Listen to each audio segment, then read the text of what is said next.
Spherical mirrors यानी गोलीय दर्पण दो तरीके के हो सकते हैं, कॉनकेव मिरर यानी अवतल दर्पण तथा कॉन्वेक्स मिरर यानी उत्तल दर्पण। कॉनकेव मिरर एक ऐसा मिरर है जिसकी रिफ्लेक्टिंग सरफेस यानी परावर्तक सतह अंदर की तरफ धसी होती है तथा कॉन्वेक्स मिरर एक ऐसा मिरर है जिसकी रिफ्लेक्टिंग सरफेस यानी परावर्तक सतह बाहर की तरफ उभरी हुई होती है। यदि हम एक स्टेनलेस स्टील की स्पून लें तो हम देखेंगे कि स्पून का वह हिस्सा जिससे हम खाते हैं वो अंदर की तरफ धंसा है। यह सतह एक कॉनकेव मिरर यानी अवतल दर्पण का काम करती है। वहीं दूसरी तरफ स्टेनलेस स्टील की स्पून का पीछे का हिस्सा बाहर की तरफ उभरा होता है। यह सतह एक कॉन्वेक्स मिरर यानी उत्तल दर्पण का काम करती है। किसी भी मिरर का एक रिफ्लेक्टिंग सरफेस होता है। उस रिफ्लेक्टिंग सरफेस के सेंटर को हम पोल के नाम से जानते हैं, जिसे कैपिटल P से रिप्रेजेंट किया जाता है। अब हम देखते हैं कि सेंटर ऑफ कर्वेचर क्या होता है। कोई भी मिरर एक स्फेयर से बना होता है और निश्चित ही उस स्फेयर का एक सेंटर होगा जिसे हम सेंटर ऑफ कर्वेचर कहते हैं। तो यहाँ पर पोल और सेंटर ऑफ कर्वेचर में एक डिफरेंस है। पोल मिरर के रिफ्लेक्टिंग सरफेस पे होता है और सेंटर ऑफ कर्वेचर उस मिरर के बाहर होता है। अगर हम कॉनकेव मिरर को देखें तो उसका centre of curvature concave mirror के सामने होता है और कॉन्वेक्स मिरर की स्थिति में centre of curvature convex mirror के पीछे होता है। और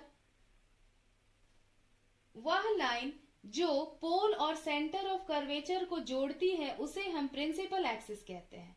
तो यह PC इस कॉनकेव मिरर का प्रिंसिपल एक्सिस है तथा यहाँ पर भी PC इस कॉन्वेक्स मिरर का प्रिंसिपल एक्सिस है।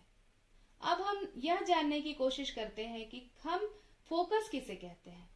तो यदि पैरेलल रेज ऑफ लाइट एक कॉनकेव मिरर पर आती हैं तो रिफ्लेक्शन के बाद वो एक पॉइंट पर मिलती हैं, दरअसल मिलती हैं, और उस पॉइंट को हम फोकस कहते हैं।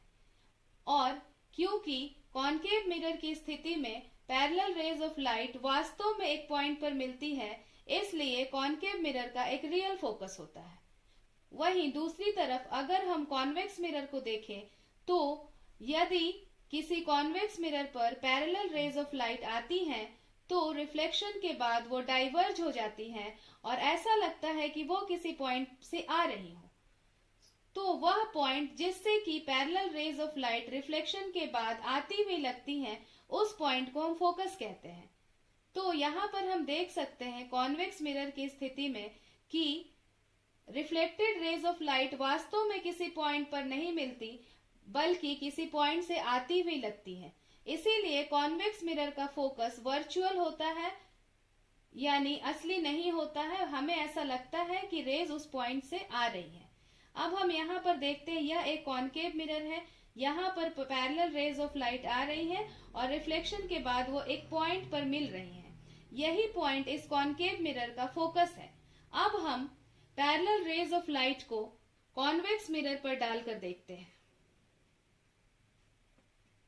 आप देख सकते हैं कि इस कॉन्वेक्स मिरर पर जब पैरेलल रेज ऑफ लाइट आ रही हैं तो रिफ्लेक्शन के बाद किसी पॉइंट पर मिल नहीं रही है बल्कि एक दूसरे से दूर जाती हुई यानी डाइवर्ज करती हुई लगती है। और ऐसा लगता है कि ये सभी रेज किसी एक खास पॉइंट से आ रही हैं जो कि इसका फोकस है। इसी वजह से कॉन्वेक्स मिरर को डाइवर्जिंग मिरर भी कहते हैं।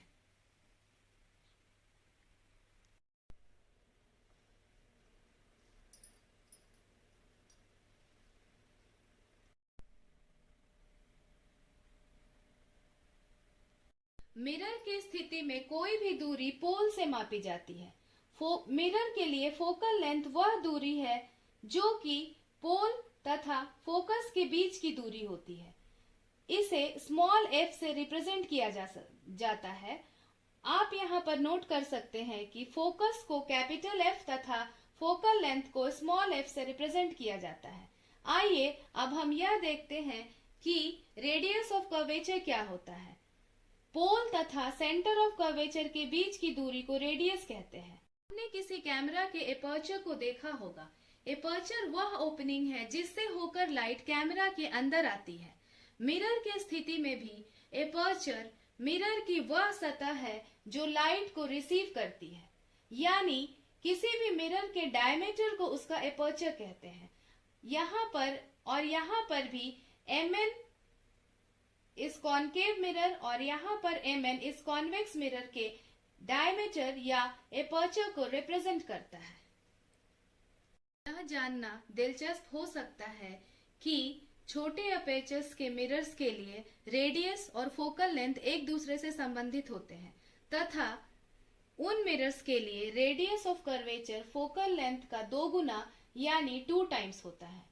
इसका मतलब यह हुआ कि focal length radius of curvature का आधा होता है, यानी यदि किसी मिरर का फोकल लेंथ 20 सेंटीमीटर है तो उसकी रेडियस ऑफ कर्वेचर 40 सेंटीमीटर होगी, या फिर यदि किसी मिरर का फोकल लेंथ 10 सेंटीमीटर है तो उसकी रेडियस ऑफ कर्वेचर 20 सेंटीमीटर होगी।